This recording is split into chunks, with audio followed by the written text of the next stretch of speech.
As the latest road to WrestleMania begins to pick up a bit of steam, it'd probably be wise for Papa H to take a minute in between his father-in-law booking big meaty men slapping meat on the grandest stage, and largely dropping the ball when it comes to his women's division to remind himself what can happen when things don't go exactly according to plan at the show of shows. Or rather they do, but that plan just sucked. So I am Gareth from What Culture Wrestling, and these are 10 times that WWE botched WrestleMania. Number 10, Roman's reign is booed into existence, WrestleMania 32. When it comes to the 32nd show of shows, it's hard to mention that 2016 WrestleMania without feeling a little bit underwhelmed. Despite boasting one hell of a women's showcase over a newly rechristened belt, the majority of the card just felt like a bit of a letdown really. So it strangely felt a little bit appropriate that this all-round underwhelming lackluster show went out on one hell of a sour note. This wasn't a case of the company just getting completely caught off guard either. They knew what was going to happen. They had Roman Reigns, the person who was getting booed in every single arena that he walked into,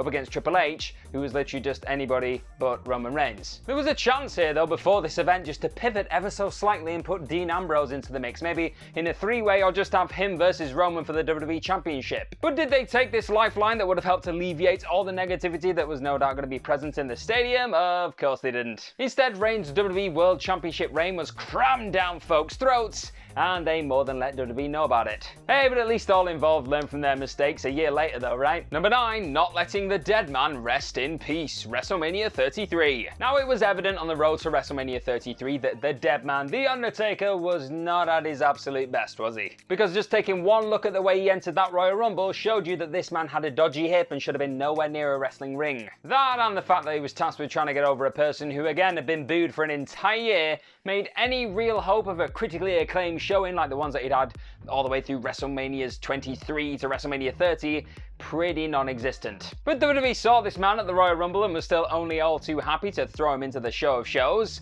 and well, the end results were as painful to watch as they likely were to produce. Taker struggled throughout and Romans did much of the literal and physical heavy lifting, and it was just really excruciating, wasn't it? And making matters that little bit worse, Roman Reigns himself said that he didn't want to win this match, he even requested to lose it, but WWE weren't having any of it. They wanted Roman to win, so he did. So The Undertaker lost in what was looking like his final match, and it was all just a bit depressing. And it also kickstart Mark Calloway's 3-year mission just to try and go out on one hell of a high, and we all remember what happened at Super Showdown, so I'm gonna blame this. This is what started that. Number 8, Hulkamania foolishly runs wild at WrestleMania 9. Has there ever been a more disappointing conclusion to the show of shows than what went down at WrestleMania 9? The answer is no, or maybe not, because there is a lot more entries on this list. After shockingly overcoming the babyface hero Bret Hart in the main event of WrestleMania 9, Yokozuna was your new champion, and this was a pretty bold move because you had this big Titanic heel beating the babyface at the end of WrestleMania, and people were like, what a not happy ending? What a move! And this felt like it could have been a fresh new era for WWE going forward,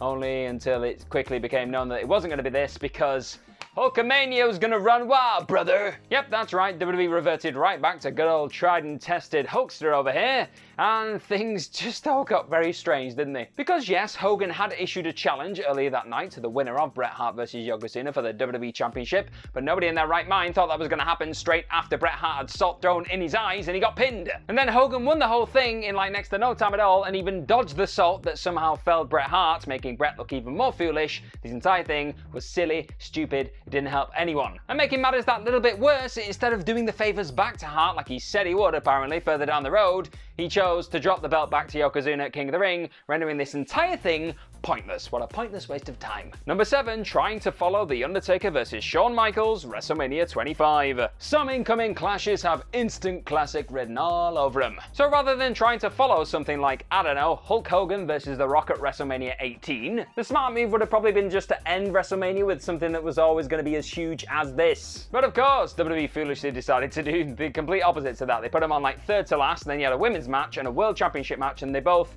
didn't feel anywhere near as special. The crowd was zapped because they just had Hulk Hogan versus The Rock. And did WWE learn from their mistakes a whopping, 7 years later? No, they did not, because you've been watching this video, they do not learn. And on this occasion, we have The Undertaker versus Shawn Michaels at WrestleMania 25, and they put on an absolute masterpiece, a clinic, a masterclass, if you will, and they're always going going to, because look who these people are. Look who's involved in the match. But WWE didn't have the foresight to see that this was going to happen. So what did they do again? They put 2 matches on after this classic. They put 2. You had the World Championship and the WWE Championship. And of course, they both just sank. They did not do anywhere near as well as they should have done. Triple H himself even sat backstage, looked at Randy Orton and went, you know what?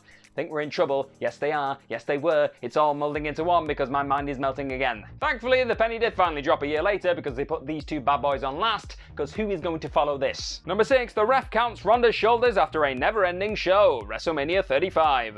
After having to sit through what was shaping up to be the longest pay-per-view in all of WWE history, it's safe to say that many of the fans inside of MetLife Stadium were rather exhausted at the thought of having to sit through yet another match. But of course, the stars involved in that first ever all-women's main event was so damn talented that they somehow managed to get everybody back on board, because Ronda Rousey, Becky Lynch and Charlotte Flair know what they're doing. One person who sadly did not know what they were doing though when it came to this closing stretch of this epic main event for the ages was the referee, because he had one hell of a botch, didn't he? As the match reached its final stages, we had Ronda Rousey with Becky Lynch on her shoulders for the Piper's Pit, but then when she went for the move, Becky reversed it. And as she went to pin her shoulders to the mat, Ronda's shoulders clearly were off the mat. They weren't there for a minute, but the ref started counting anyway. So like for the first 1.5, her shoulders were nowhere near the mat, and then she got them to the mat. It was all a bit clunky, and even the commentators were like, does that count? We're doing that? Okay, let's go with it. Now, of course, everyone knew coming into this event that Becky was going to come out with all the belts, the winner takes all title, everything else. We just knew that because that's where the story was going. But the nature of just the all-round botched finish has led to WWE pretty much no-selling the nature of what actually went down. They just don't really talk about it. They go, yeah, Becky won at WrestleMania. People say, how? And they go, no, that's not important. And just as another little detail, referee Rod Zapata was also fine because he meant to call these matches as a shoot, and he did not in this moment, and Vince McMahon was not impressed. Number 5, CM Punk still doesn't get his main event, WrestleMania 29. In another case of WWE's refusal to book the obvious, coming back to bite them squarely on the ass, the decision to not give CM Punk the WrestleMania main event he so desired definitely ranks as one of the biggest botches in company history. Had Vince McMahon and co just found a way to squeeze Punk into that main event of WrestleMania 29 alongside The Rock and John Cena, then maybe there's a world where Punk would have just stayed put. He would have got his main event. He'd think, you know what, I'm happy with this. I've done the thing I wanted to do. I'll stay here, I'll earn some money, and earn WWE loads of money too. But rather than just injecting some best in the world into this weird twice-in-a-lifetime lie, the call was instead made to just chuck good old Phil into a match with The Undertaker that was classed as a quote-unquote main event by Triple H and Vince McMahon. And then we got The Rock versus John Cena again, but this time for the WWE title, because that promised an even better match than we got the first time around. Spoiler, it did not. Now, Taker and the Chip Magnet most definitely put on a show-stealing performance, because of course they did. Look at these 2 people. But they're still not getting around the fact that Punk had once again seen his WrestleMania dreams evaporate before his very eyes, and this all definitely played into his decision to leave WWE like at the start of 2014. That and the fact that Vince McMahon thought, you know what, I did that to him last year, this year, I'll put him in a match with Triple H. What could go wrong? Number 4, the wrong women walk out on top, WrestleMania 36. An entirely bizarre set of evenings for more than a few reasons. The Performance Center show of shows, aka WrestleMania 36, did at least come with a fair amount of fun, and that was really needed at the time because, remember, global pandemic, crying in my pajamas every single day and eating way too much ice cream at 9 o'clock in the morning. However, it did still come with a few painful reminders that Vince McMahon simply did not care, no matter what was going on in the world at this moment in time. He did not care what you wanted, he was still going to do whatever the hell he wanted because Vince gonna Vince. Heading into that year's showcase of the Immortals, NXT darling Shayna Baszler and Rhea Ripley would definitely be in position as 2 people who could be the future of the company, and they were 2 people that everyone was very much behind because they were fresh, they were sparkly, we'd see them in NXT and we thought, you know what, these 2 ladies can fly. And as they were both set to take on horsewomen at the show of shows, it definitely felt like a passing of the torch moment was about to go down. But oh, how wrong we were. The 2 black and gold sensations were both defeated across the 2 nights, with Becky Lynch winning yet again with a roll-up because that's just what she does at WrestleMania. Now, at least Ripley did find a way to get herself back on track after having her momentum completely derailed by whatever the hell that was when she lost to Charlotte Flair and lost her NXT Championship. Whereas Shayna Baszler is yet to really fully recover from being rolled up on the grandest stage of them all and having a WrestleMania moment stolen away by the man. Number 3, too many McMahons. What initially seemed like a fairly straightforward main event at WrestleMania 2000 very quickly turned into one of the most overbooked pieces of foolishness ever to grace the show of shows. After winning that year's Royal Rumble, albeit a little bit controversially, The Rock looked set to go one-on-one with his longtime rival Triple H on the grandest stage of them all. And at this moment in time, Triple H was arguably the biggest heel in the company, Rock was the biggest face. It just made sense. But that would have been a bit too easy, wouldn't it? The attention was ultimately pulled away from this twosome, and the Big Show was thrown in there, and Mick Foley too, because we just need more people and more stars and more star power, because that's how Vince's brain works. And in addition to just overloading the actual in-ring action that was going down in between the ropes, they put a McMahon in every corner, because nothing sells a WrestleMania like 4 McMahons. Now, admittedly, giving Mick Foley the WrestleMania main event spot that he definitely deserved after putting his body on the line and putting it through hell for years and years and years was a nice touch. We all love that. It's just a shame they got thrown into such an overstuffed and just sour taste contest. And this was all complete with a typical headline-stealing Vince McMahon swerve, because of course it was, and Triple H won the thing, so you had a heel coming out on top in WrestleMania in the main event for the first time ever, just to really sour/sweeten the deal, whatever way you want to put it. So what could have been one of the strongest show closers of all time turned out to be little more than a McMahon-obsessed mess. Number 2, Austin's deal with the devil ends an all-timer on a sour note. WrestleMania X7. Despite quite possibly sitting as the greatest WrestleMania of all time, the way that WrestleMania X7 ended still has many fans scratching their heads to this day. So in the main event, you had Stone Cold Steve Austin versus The Rock. This was the second time they were going at it at WrestleMania. They were long-time rivals, they were the biggest stars in the company, but the plan going into this was to somehow turn Stone Cold Steve Austin heel in his home state. Stone Cold Steve Austin, biggest babyface of all time, the hero, the face of the company, turn him heel in his own backyard. Stone Cold could have punched a baby in the face and give the middle finger to the American flag inside of the Astrodome, and he still would not have been booed. This was Stone Cold Steve Austin. But did that stop WWE from insisting on going through with one of the worst decisions in WWE history and turning the bionic redneck on the WrestleMania stage in the main event?